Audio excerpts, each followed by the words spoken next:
네, 우리 시장 여전히 많이 처지고 있습니다. 지수가 계속해서 낙폭이 줄어들진 않는 상황인 것 같은데요. 코스피 지수 2,806선, 코스닥 지수는 820선 딱 걸쳐져 있습니다. 오늘 굉장히 어려운 시장인데 우리가 돌파구로 삼을 수 있을 만한 종목이 있을지 전략 어떻게 짜면 좋을지 이 두 분과 이야기 나눠볼게요. ISL 이지환 대표, 차영주 MTN 전문위원과 함께합니다. 두 분 안녕하세요. 네, 오늘은 굉장히 방송하기가 좀 싫은 날이지 않을까 싶어요. 어떻게 이야기를 해야 될지도 모르겠고 지금 어떤 전략이 유효한지 참 고민이 많이 됩니다. 시청자분들도 그러실 것 같은데요. 두 분께서 또 좋은 해답을 주시길 또 기대해 보겠습니다. 자, 그러면 먼저 저희 반도체 이야기부터 해볼게요. 오늘 아무래도 지수에 가장 부담이 되고 있는 건 이들의 약세입니다. 미국에서도 엔비디아, ASML 그리고 필라델피아 반도체 지수들 7% 가까이 내려갔습니다. 사실 미국의 중국 때리기 경쟁, 이거는 하루 이틀 있었던 일은 아니거든요. 이전에도 있었던 부분인데 이번에는 또 바이든과 트럼프 말 한마디에 영향을 좀 크게 받더라고요. 사실 7월 들어서 반도체주가 줄줄이 약세 흐름 이어가고 있는데 일단 이 조정이 어디까지 지속이 될지가 좀 걱정됩니다. 먼저 이지환 대표님께 여쭤볼게요. 이 조정, 사실 어제도 내려갈 때 저희가 랭킹5로 전략 세울 때 지금을 신규 매수자분들께서는 어떻게 보면 매수의 기회로 활용할 수는 있겠지만 이게 저점이 아닐 수도 있기 때문에 분할 매수를 하자 이런 말씀을 해주셨었어요. 그런데 오늘 장 보니까 확실히 이게 더 길어지는 건지 궁금합니다. 어떻게 보세요? 일단 이제 리스크 관리 차원이 우선이고 지금 이제 반도체는 단기 모멘텀과 장기 모멘텀이 다 이제 조금 변할 시기가 있죠. 단기적으로는 지금 대중국 제재에 대한 압박이 높아지고 있다. 바이든 정부에서 나왔던 발언이고 또 한편으로는 오늘 어제 트럼프 전 대통령이 대만의 TSMC를 압박하는 발언, 지금까지 미국에서 받아왔던 반도체 가격을 안보비로 내달라는, 반대급부로 달라라는 그런 류의 이제 얘기가 나오면서 반도체가 단기적으로 모멘텀이 확 꺾이는, 정치적인 부분 때문에 모멘텀이 좀 꺾이는 부분이 나왔는데 이걸 이제 조금 더 큰 그림으로 본다면 매크로적인 관점에서는 이제 변화가 좀 심할 수 있는 시기에 들어왔죠. 이유는 우리가 이제 금리 동결 시기에서 AI 모멘텀이 독보적으로 가져왔던 모멘텀이 지금은 이제 금리 인하가 가시화되고 있죠. 금리 인하가 가시화되면서 금리 동결에서의 모멘텀이 금리 인하의 모멘텀이 이제 옮겨가고 있죠. 그렇다면 우리가 금리 동결 시기의 가장 큰 특징은 주도주가 바뀌지 않는다는 것과 대형주가 수익이 좋다라는 건데, 이거는 AI 모멘텀을 받는 종목들이 가장 크게, 특히 반도체 관련 종목들이 가장 크게 수혜를 받았었죠. 이 부분이 이제는 AI 독점 모멘텀에서 금리 인하 모멘텀과 AI 모멘텀, 여기에 경기와 관련된 모멘텀, 그리고 단기적으로는 트럼프 모멘텀, 이 네 가지 모멘텀으로 분산되는 과정이 있다는 거죠. 그렇게 보면 어느 정도 반도체에 좀 집중됐던 부분, 수익이 많이 나셨던 분들은 차익 실현 조금 하셔도 되고요. 하시는 관점을 보셔도 되고, 신규로 접근하는 것은 조금 시간을 가지고 접근하시는 게 좋습니다. 물론 이제 AI 모멘텀이 실적 기반으로 보면 여기서 끝난 건 절대 아닙니다. 다만 이전에 모든 수급을 한 몸에 봤던 이제 독점적인 그 구조는 이제 조금 분산된 시기는 왔다라는 거죠. 하지만 삼성전자나 하이닉스 관점에서 본다면 D램과 관련된 부분은 HBM에 국한되지 않고 D램 전체로 놓고 본다면 여전히 4분기 내년 이어지는 구간에 상당히 좋을 걸 예상이 됩니다. 지금은 수급적으로 그동안 AI 모멘텀에 집중되어 있던 펀드들이 단기적으로 이탈되는 움직임이 나왔고, 이거는 어제 우리 시장에서 하이닉스부터 먼저 시작을 해서 어제 미국 장에서 이제 확인이 되었죠.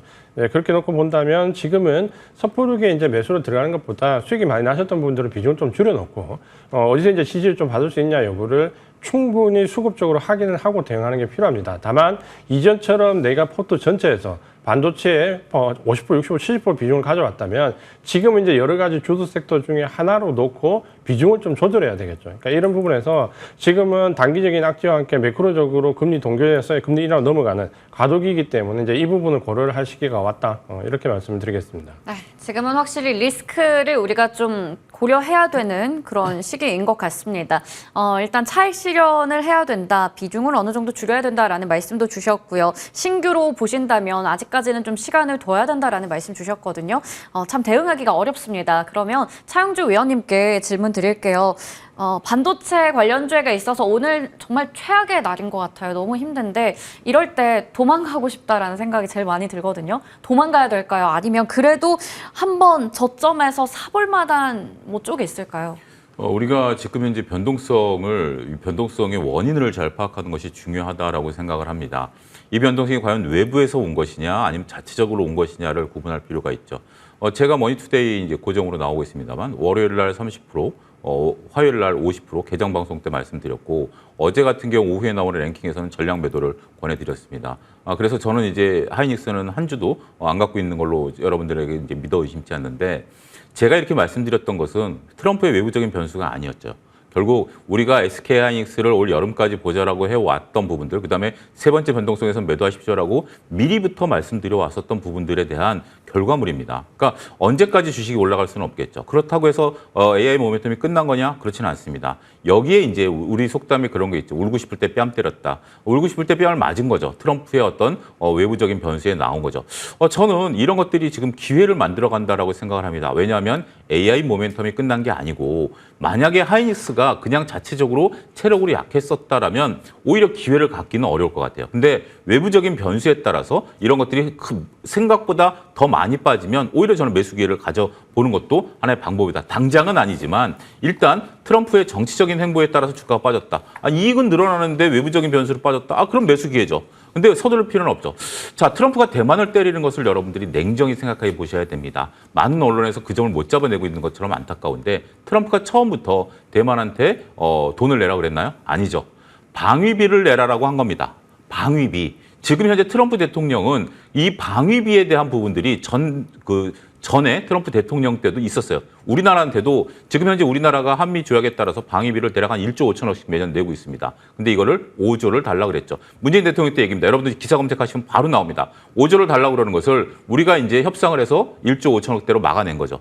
분명히 트럼프 대통령이 또 되면 우리한테도 방위비 증액을 이야기할 겁니다. 먼저 대만을 때린 거죠. 지금 대만 같은 경우 현재 지금 양안 협정에 따라서 여러 가지 지금 이제 군사적인 위치가 되니까 특히 이제 트럼프 입장에서는 반도체와 군사비를 같이 저는 때렸다라고 본 겁니다. 어쨌든 트럼프 대통령 입장에서는 지금 선거몰이를 하기 위해서 이런 외부적인 얘기를 많이 할 겁니다. 그럴 때 시장이 흔들리겠죠.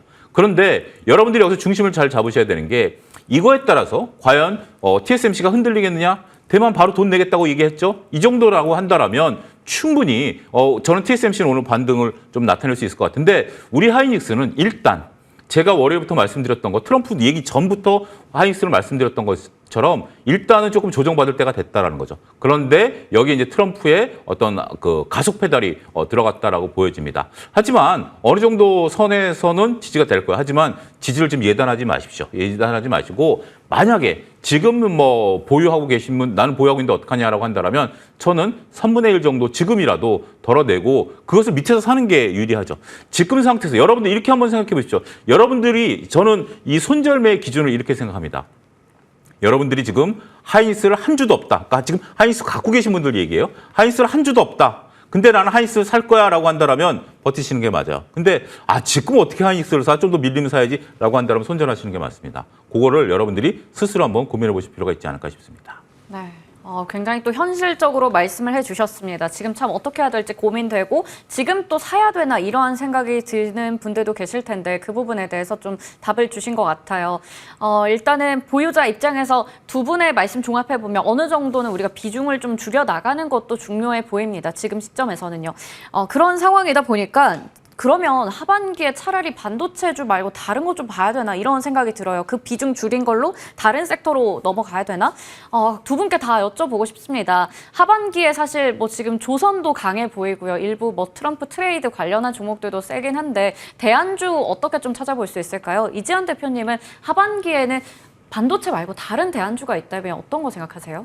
일단은 이제 우리가 지금은 시장에 대한 그 펀더멘탈을 좀 생각해야 됩니다. 그러니까 우리가 아무리 종목에 집중해서 거래를 하더라도 간혹 가다가 보면 주기적으로 아주 순간 그 구간에서 매크로적으로 크게 시장이 변할 때가 있거든요. 지금 이제 거기에 해당되는 거죠. 그러니까 작년 1월 달 어떻게 보면 재작년 11월 달 금리가 동결되면서부터 지금까지 왔던 이 기간 동안은 금리 동결 시기에서 충분히 우리가 어떤 반도체를 가지고 대응을 했다라고 하면 지금부터는 이제 금리 인하 시점으로 넘어가는 거죠. 그럼 모멘텀이 당연히 바뀝니다. AI에 집중되어 있던 모멘텀이 금리 인하 모멘텀, 그리고 AI 모멘텀도 그대로 상존하죠. 없어진 건 아닙니다. 금리 인하 모멘텀과 AI 모멘텀과 여기에 이제 경기와 관련되어 있는 모멘텀이 들어오죠. 새롭게. 그리고 지금은 단기적으로 트럼프 모멘텀이 있습니다. 이번 주에 가장 강한 것은 뭐 경기 확장과 관련되어 있는 건설이나 기계나 철강이나 트럼프와 관련되어 있는 쪽이 미국은 굉장히 강하죠. 근데 이 부분은 제가 봤을 때 그렇게 오래 갈 수 있는 모멘텀은 아닙니다. 그러니까 이런 쪽은 단기적으로 공략을 하시고, 그러면 AI 모멘텀이 주춤할 때 우리가 첫 번째 고려할 수 있는 것은 금리나 모멘텀입니다. 지금 미국도 시장이 좋지 않았지만 다우지수가 올라가는 배경에는 제약 바이오라든지 혹은 은행주라든지 금리 인하의 수혜를 받는 쪽이 지금 계속해서 연일 공허행진을 하고 있습니다. 그러니까 시장은 이제 AI 단독 모멘텀에서 금리나 모멘텀을 어느 정도 이제 옮겨가고 있죠. 우리도 지금 보시면 오늘 뭐 은행주가 플러스가 나고 있고 제약 바이오 쪽도 상당히 나쁘지 않습니다. 그러니까 이런 걸 보면 금리나 모멘텀을 받는 쪽도 지금은 이제 관심을 좀 기울일 필요가 있죠. 그러면 제약 바이오 쪽과 뭐 은행이라든지, 그리고 지금까지 AI 모멘텀이 좀 묻혀있던 IT 부품에서 애플과 관련되어 있는 쪽들, 그러니까 이런 쪽에 이제 관심을 좀 가지시면 이제 새로운 모멘텀이 좀 형성될 수 있죠. 그러니까 제가 가지고 있던 AI 그 포트에서 이런 쪽으로 IT 부품과 관련되어 있는 쪽이나 혹은 제약 바이오, 그리고 은행이나 이쪽은 이제 제약 모멘텀 좀 분산시키는 게 지금 이제 고려해 볼 수 있는 차선책이죠. 그리고 뒤쪽에 이제 경기와 관련된 종목들까지 어느 정도 포트를 이제 다변화시키는 그런 시점에 들어왔다라고 보시면 될 것 같습니다. 네, 지금은 우리가 포트폴리오를 좀 다변화시킬 필요가 있다 말씀해 주셨어요. IT 부품부터 해서 제약, 바이오, 그리고 금융주까지, 그 이후에는 경기 민감주까지 말씀해 주셨습니다. 자, 그러면 차영주 위원님께서는 그 SK 하이닉스를 어떻게 보면 전략 매도 의견도 주셨었는데, 남은 이제 우리가 현금을 가지고 어디로 가면 좋을까요? 지금 현금은 이제 현금 보석처럼 쓰일 겁니다. 지금 이제 증시가 변동성이 클 때 네. 가장 중요한 거는 현금이죠. 자, 우리가 전쟁이 났다라고 하면 믿을 수 있는 건 뭐죠? 전쟁이 났다면 이제 금이라든지 현금이라든지 이런 것들이죠. 네. 그러니까 결국 무엇이든지 할 수 있는 게 되는 겁니다. 그래서 현금을 갖고 있으면 서두르실 필요는 없다라고 보여집니다. 가장 안타까운 것이 여러분들 지금 여러분들이 뭐 홈플러스나 뭐 이런 데 마트를 가가지고 앞에서 맛있는 거 판다라고 그래서 먹고 싶은 것들을 한두 개 사다 보면 정작 맛있는 게 나왔을 때는 배가 불러서 못 먹는 경우가 있지 않습니까? 네. 그렇기 때문에 지금은 이 태풍이 끝나고 나면, 지금 이제 장마철인데 장마 끝나고 나면 분명히 이제 풍요로운 시절이 분명 올 겁니다. 그럴 때 지금 풍요로운 시절을 예단하기보다는, 근데 그 기준점은 이전 대표님이 잘 잡아주신 것 같아요. 이 중에서 분명히 보석들이 나올 겁니다. 그래서 일단 지금 현재 오늘 이제 서울도 비가 많이 내리고 있는데 이때 행동하기보다는 지금은 현금을 좀 가지고 조금 생각하자고요. 조금 생각하다 보면 분명히 비가 그치고 나면 좋은 게 올 거예요. 그때 가서 잡으셔야지, 미리 가서 내가 줄서기를 한다라고 한다라면 이거는 굉장히 리스크가 큰 겁니다. 왜냐하면 내가 A라는 나무 밑에 가서 줄 섰는데 B라는 나무가 훨씬 더 지금 현재 더 될 수도 있는 거 아니겠습니까? B라는 걸 그럼 보고 들어가면 늦지 않느냐? 늦기보다는 오히려 지금은 돌다리를 두드려가는. 자, 하반기를 갈수록 우리가 어떤 변수가 있을까요? 지금 이제 트럼프 대통령이 앞서고 있습니다만 민주당이 가만히 있겠습니까? 민주당이 이제 가만히 안 있겠죠. 여기서 또 정책들이 나오겠죠. 지금 트럼프 대통령의 일성이 뭡니까? 금리 인하하지 말라라는 거 아니겠습니까? 근데 금리 인하해야 또 바이든 대통령이 또 될 수 있는 거거든요. 그러면 갑자기 9월 달에 지금 등장하는 게 50bp 금리 인하설이에요. 갑자기 그렇게 되면 시장이 또 바뀔 수도 있는 거죠. 여러 가지 지금 변수들이 있습니다. 미국 대선 있죠. 우리나라 정치적으로 시끄럽죠. 지금 뭐 여러 가지 지금 이제 대외적인 것들 있죠. 여러 가지가 있습니다. 여기서는 여러분들이 현금을 최소한 30% 이상은 항상 쥐고 있어야 다음을 도모할 수 있다는 점을 거듭 강조드리도록 하겠습니다. 지금은 하루하루 또 변수에 따라서 어떻게 움직일지 모르다 보니까 좀 안전자산, 현금을 가지고 있다면 가지고 일단 좀 생각을 해봐야 된다. 기다릴 필요 있다고 말씀해 주셨어요. 최대한 두드릴 수 있는 건 두드리고 우리 가는 게 좋겠죠. 그러다 보면 보석 같은 또 주도주 발견할 수 있을 것 같습니다. 자, 그러면 반도체 이야기는 여기까지 해보겠고요. 원전으로 넘어가 보겠습니다. 이 원전이 또 하반기에 약간의 주도주 역할을 하고 있는데 말씀해 드렸듯이 기한이 연장돼서 좀 기다려야 되나 이런 생각을 했었거든요. 근데 또 사실 이슈 나오고 이미 많은 또 매도 물량이 나온 상황이었는데 어제 저녁에 갑자기 또 깜짝 이런 발표가 나왔습니다. 그러다 보니까 장 초반에 또 이렇게 급격하게 올랐다가 차익 매물이 막 쏟아졌어요. 이러면 이건 이제 보유자분들의 영역인 것인지 아니면 또 이런 와중에도 사야 되는 건지 궁금합니다. 이지현 대표님, 원전주 정말 하루하루 어떻게 대응을 해야 될지 잘 모르겠습니다. 이거 지금 파는 게 잘 파는 건가요? 아니면 지금 자리에서 나중에 있을 유럽의 원전, 수주전 경쟁에서 또 우위 점할 거다 이런 거 보면서 미리 사는 게 좋을까요?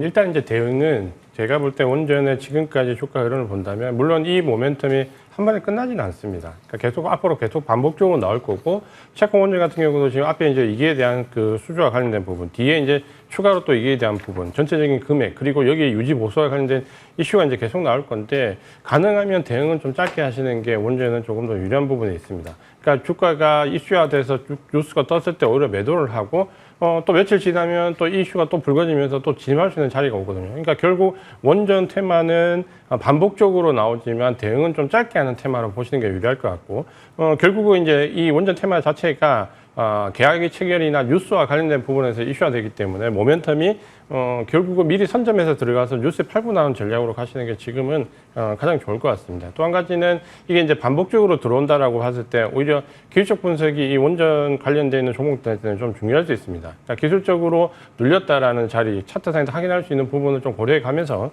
대응하는 게 좀 필요할 것 같고, 전체적으로 사업 규모나 앞으로 진행되는 부분 이런 부분들은 나쁘지 않습니다. 특히 지금 현재 체코 그 원전 수주 같은 경우는 당장의 수주 금액도 중요하고 수주도 중요하지만 중소기업들의 기업에서는 이게 팔로우하는 과정에서 나오는 수익도 만만치 않습니다. 그러니까 한전기술 같은 경우는 한 기당 1호기, 여기 한 기당 월 얼마 정도의 계산 이런 이제 계산을 지금 하고 있거든요. 그러니까 그런 걸 본다면 결국 실적에는 상당한 플러스 요인이 되겠지만 우리 투자자들 입장에서는 짧은 관점으로 대응을 하시는 게 유리하다. 이렇게 말씀드리겠습니다. 네, 뉴스 하나하나 나올 때마다 이제 시세가 또 변동성이 있기 때문에 짧게 대응을 하자라고 얘기를 주셨어요.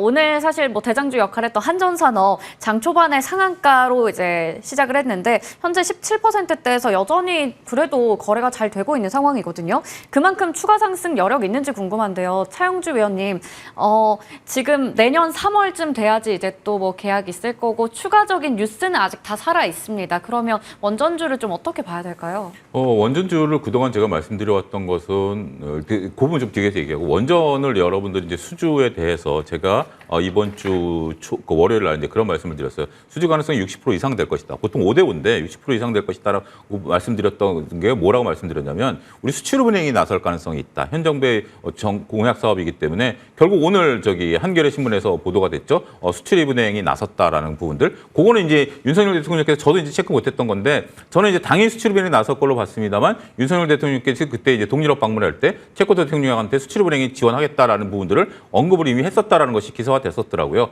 그런 부분들 때문에 이제 전반적으로 우리가 높은 점수를 땄다라고 좀 말씀드릴 수가 있겠죠. 따라서 이런 부분들을 미리 체크하셨던 분들 입장에서 본다라면 충분히 매수가 가능했었던 부분들이고, 뭐 저랑 같이 방송하는 김태선 본부장도 이런 얘기들을 해왔기 때문에, 근데 이제 오늘 이제 이것이 세론 뉴스로 작용했다라고 본다라면, 여러분들 체코 원전이 완공되는 시기가 몇 년인지 혹시 아십니까? 2036년입니다. 2036년에 완공이 되는 건데, 이게 공사가 그렇게 오래 걸리진 않아요. 공사는 뭐 한 3, 4년이면 되는데 36년에 상업운전을 하게 된다면 35년까지 만들어야 되면 최소한 2030년 돼야 터프하기가 들어가는 거 아니겠습니까? 따라서 지금 이 뉴스는 굉장히 긍정적인 뉴스예요. 우리가 이제 여러 가지가 되는 건데, 어찌됐든 따왔기 때문에 긍정지면 첫 삽 뜨는 게 한 2030년 될 것 같아요. 그러면 결국 이것을 어떻게 이용해야 되느냐라고 본다라면 파도 타기를 해야 된다라는 점이죠. 결국 이전 대표님도 얘기하신 것처럼 지금 이제 계속 후속이 있습니다. 체코만 해도 2기가 있고 뭐 인접국들이 있죠. 계속 이 이슈가 나올 때, 그러니까 우리가 지금 이 뉴스에 따라서 지금 이제 체코 원전에 대해서 2036년까지 가져가겠다 이런 분들은 아마 거의 없으실 거예요. 따라서 이럴 때 팔고 또 이제 충분히 밀린 때 또 2기에 대한 어떤 계약 뭐 이럴 때마다 파도 타기를 하는 것도 상당히 좋은 전략이다. 특히 이제 현 정부에서 이 부분을 강력히 밀어붙이고 있기 때문에 이 테마를 잘 이용하는 것이 현명한 방법이지, 지금 이것을 통해서 내가 여기서 원전에 따라서 수익을 보겠다라고 본다라면 그거는 조금 고통스러울 수도 있다. 이렇게 말씀드릴 수 있겠습니다. 이렇게 좀 출렁출렁 거릴 때는 우리가 파도를 잘 타는 게 중요할 텐데요. 그게 또 테마주 접근에 있어서는 수익을 극대화할 수 있는 방법이지 않을까 싶습니다. 근데 파도 타는 게 쉽지 않아요. 그래서 저희 시간 통해서 전략 잘 세워가셨으면 좋겠습니다. 원전에 대해서 여기까지 질문 드려보겠고요. 다음 테마로 넘어가 볼게요. 하락장에서도 굳건한 상승세 어떤 걸까요? 바로 제약바이오입니다. 물론 섹터 전반이 강하다라고 볼 수는 없겠지만 제약바이오를 또 그냥 지나칠 수는 없는 섹터인 것 같아요. 오늘 비만 치료제 쪽에서 DX, VX 그리고 샤페론 이러한 종목들이 강한 시세를 나타냈습니다. 그리고 나이백이나 대봉 LS 같은 좀 후발주자 성격인 종목들 올라오지만 라파스 쉬어가고요. 기존에 좀 강했던 종목들 펩트론 이런 종목은 13% 급락이 나오기도 합니다. 있습니다.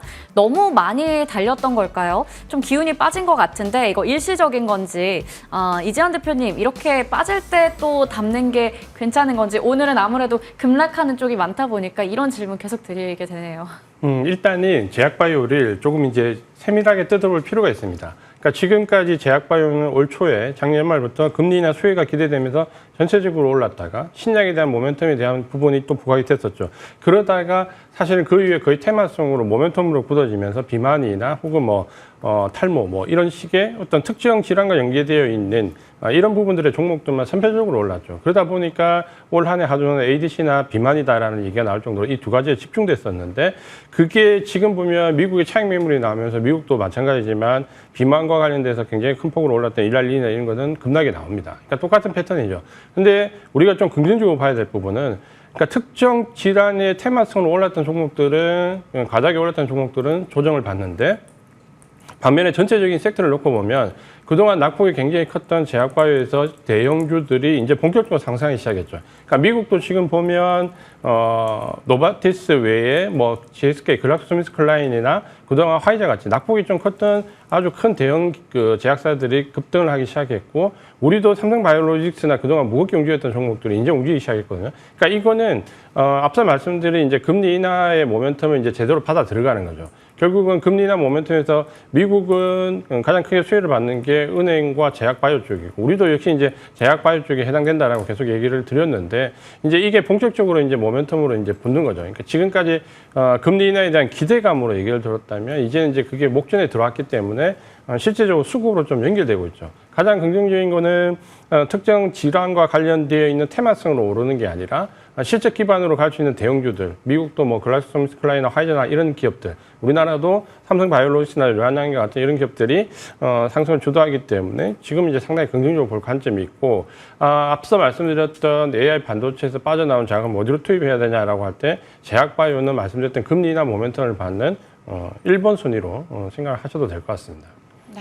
제약바이오주에 대해서 전략을 좀 챙겨봤는데요. 자, 그러면 오늘은 또 생물보안법 관련해서 움직이는 종목이 있습니다. ST팜을 오늘 대표적으로 얘기할 수 있을 것 같은데요. 연내 통과 전망이 나오고 있어요. 관련해서 바이넥스나 ST팜 이런 수혜주 있잖아요. 차영주 위원님께서는 이런 종목들 좀 보는 거 괜찮다고 생각하시나요?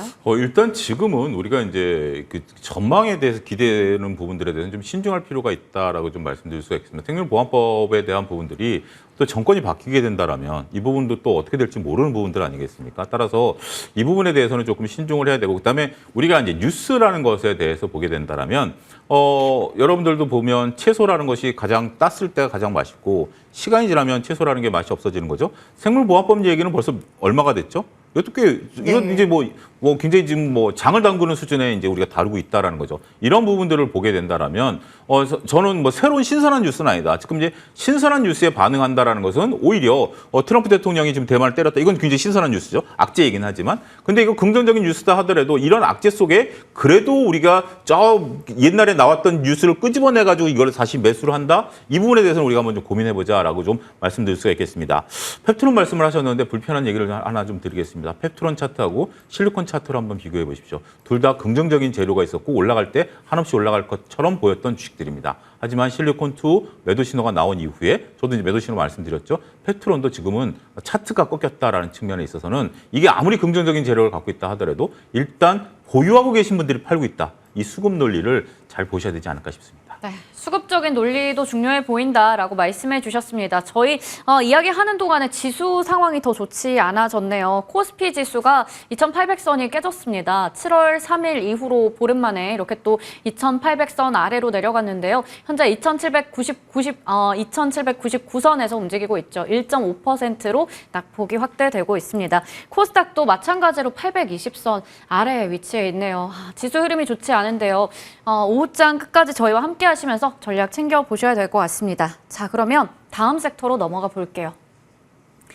오늘은 이렇게 또 하락하는 이야기 계속하니까 기운 쭉쭉 빠지긴 합니다. AI 관련주들 이야기인데요. 메타 쪽에서 유럽연합, 유럽 지역에서는 이제 인공지능 관련된 출시를 좀 중단하겠다 이런 소식 나왔고 애플도 이미 지연 소식을 알린 바가 있습니다. 지금 아무래도 규제에 대한 이슈가 AI에 있어서 좀 큰 발을 잡는 요소긴 한데 관련해서 AI 관련주들 폴라리스 AI 뭐 이런 종목도 많이 급락하고 있거든요. 소프트웨어 쪽 어떻게 보시는지 궁금합니다.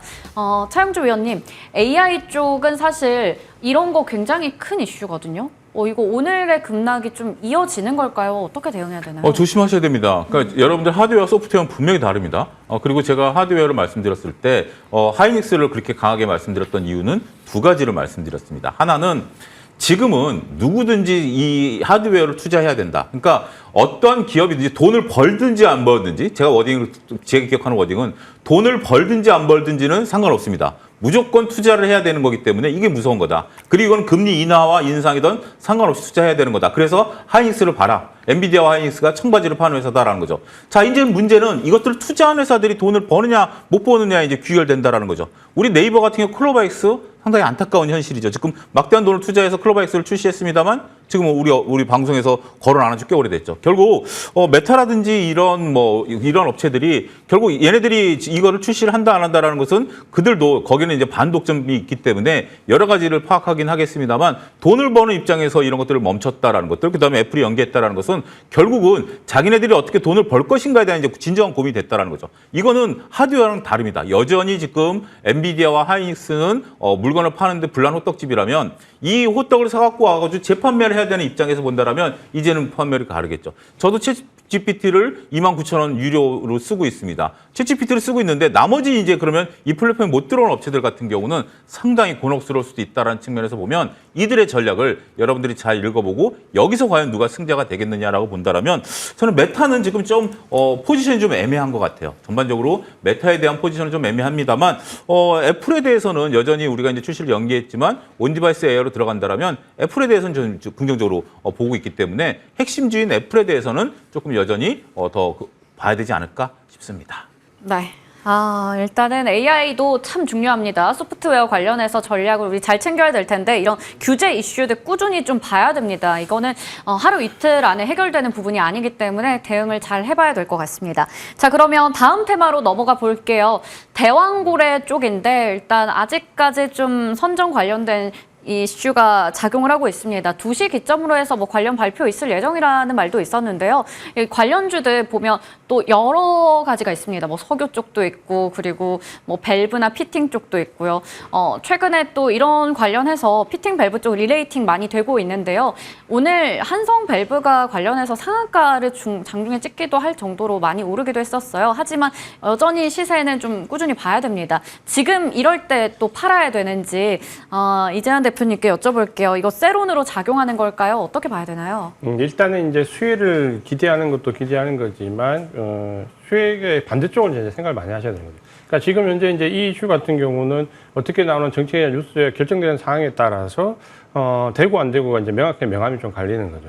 근데 일단 주가에 대한 반응 자체는 6월 초부터 한번 크게 대부분 다 뛰었기 때문에 주가는 큰 폭으로 상승한 이후에 지금 이제 수렴의 과정을 거치는데 수렴 이후에 상승하는 구간에서 어떤 수혜를 받는 기업은 물론 직전 고점까지 또 돌아갈 수 있는 힘이 생기겠지만 이제 다 같이 올랐다가 이제 점점 이제 옥석이 가려지는 거죠. 그러니까 처음에 이 모멘텀이 반영될 때 6월 초에 올랐던 기업이 예를 들어 30개라면 이번에 이제 주가에 뉴스가 반영되면 한 절반 정도가 오를 겁니다. 그러니까 이게 갈수록 이제 그 테마와 관련된 부분에서 민감도가 떨어지는데 그럼 이제 종목 선택의 압박감이 이제 더 커지는 거죠. 이제 그렇게 본다면 사실 이 테마는 짧게 접근하신 분들이 아니라면은 이걸 가지고 어떤 득실을 아주 많이 가져가기는 지금은 좀 어렵습니다. 그리고 반영됐던 테마에서 6월 달에 들어왔던 거래량이 너무나 크게 많이 들어왔기 때문에 이 부분에 매물을 소화하는 과정에서 예를 들어서 사업에 대한 수혜가 실적으로 연결되는 기업이 적절하지 않다라고 판단이 되면 아마 주가는 상당히 장기간 상승을 좀 하기 어려울 상황도 들어갈 수 있습니다. 그러니까 이런 부분을 좀 고려한다면 예를 들어서 내가 여기서 수익을 한번 크게 냈고 이미 그 수익금을 가지고 담보로 어느 정도 베팅을 해보겠다라는 건 가능하겠지만 6월 달에 수익을 못 내신 분들이 지금 현재 이 구간에서 다시 한번 이 섹터에서 이 테마로 수익을 내겠다라는 것은 리스크 관리 차원에서 상당히 생각해 볼 문제다. 이렇게 말씀을 드리겠습니다. 네. 우리 리스크도 좀 고려해 봐야겠고요. 뉴스 나오면 또 뉴스에 팔라, 세론으로 작용할 수도 있습니다. 역시나 테마주이니만큼 짧게 대응하자 이렇게 정리해 보도록 할게요. 오늘 또 이지환 대표님께서 원픽 가지고 오셨어요. 아모레퍼시픽입니다. 화장품 관련주들 사실 숫자로 증명하는 섹터이기 때문에 또 눌렸을 때도 또 어느 날은 올라가고 이렇게 되는 걸 보면 이거는 저점일 때 또 잡아야 되나? 빠질 때 잡아야 되나? 이런 생각 들더라고요. 일단 이제 우리가 실적이 좋았는데 경기 관련된 종목에서 크게 뛰었다가 지금 조정을 가장 크게 받은 게 화장품이랑 식품입니다. 그러니까 지금 구간에서 뭔가 반도체에서 나온 뒤에 뭔가 새로운 걸 노리고 계신 분이라면 조금 차분하게 기다릴 필요가 있는데 식품이나 화장품이 조정을 많이 받았기 때문에 지금 정도에서 이제 최우선적으로 관심을 좀 기울일 만합니다.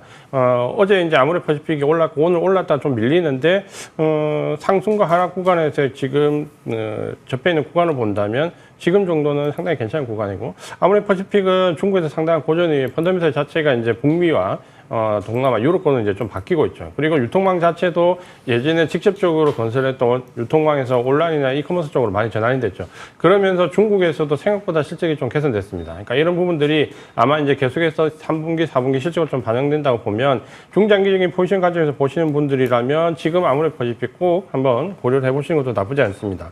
진입 가격은 오늘 이제 10점에서 좀 밀렸는데 16만 5천 원 여기 언저리에서 그냥 매수하셔도 될 것 같고요. 다만 이제 분할로 진입하시는 게 중요하고 목표 가격은 1차적으로 한 23만 원 정도, 손절 가격은 14만 5천 원 말씀드리겠습니다. 네, 이지환 대표님의 원픽은 아모레퍼시픽. 지금 자리에서도 분할 매수 가능하다 말씀해 주셨고요. 목표 주가는 23만 원, 손절가는 14만 5천 원 제시해 주셨습니다. 아까 전에 코스피 지수가 2,800선 깨져서 참 놀란 가슴을 쓸어내렸는데 다행히 다시 2,805선 정도로 올라왔습니다. 오후장 끝까지 어떻게 될지 저희 또 MTN 머니투데이 방송과 함께 하시면서 전략 꼼꼼하게 세워보시길 바라겠습니다. 지금까지 ISL 이지환 대표, 차영주 MTN 전문위원과 이야기 나눠봤습니다. 고맙습니다.